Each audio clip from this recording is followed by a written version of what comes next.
Sebenarnya menggambarkan atau memberitahu bahawa UMNO Barisan Nasional pada ketika ini tidak boleh membuat apa-apa perjanjian baharu selagi perjanjian UMNO PH di peringkat nasional belum expired, belum tamat. So, selagi perjanjian UMNO ataupun BN dan PH di peringkat persekutuan adalah amat sukar untuk BN buat ikatan baharu, buat pakatan baharu dengan mana-mana entiti. Kerana mereka berpendapat perjanjian yang sedang dibuat di peringkat persekutuan mesti dihormati, tetapi perjanjian itu tidak menghalang untuk UMNO atau BN bekerjasama dengan mana-mana entiti, bermana-mana blok, termasuk PN. Jadi ruang itu digunakan oleh BN untuk bekerjasama dengan PN untuk menguji formula baharu sama ada ia berkesan atau tidak. Tetapi untuk mengikat kerjasama ataupun electoral pact ni dalam bentuk yang solid, dalam bentuk perjanjian, dalam bentuk gabungan, saya tidak fikir UMNO mampu buat perkara itu pada ketika ini. Jadi saya rasa kita,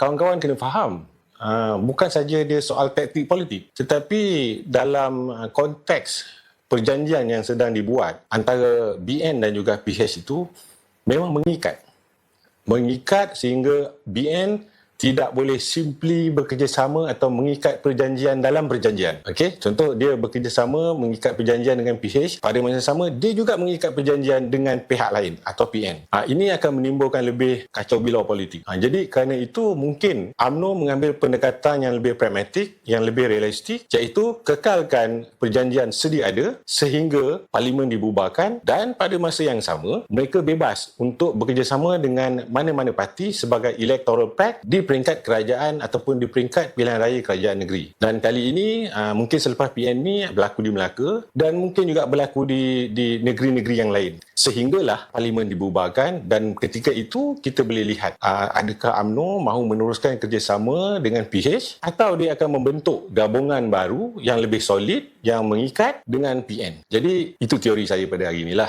Mungkin tak tepat atau mungkin tak kawan-kawan tak setuju. Tapi kawan-kawan rasanya pasti ada pandangan sendiri. Itu saja untuk hari ini.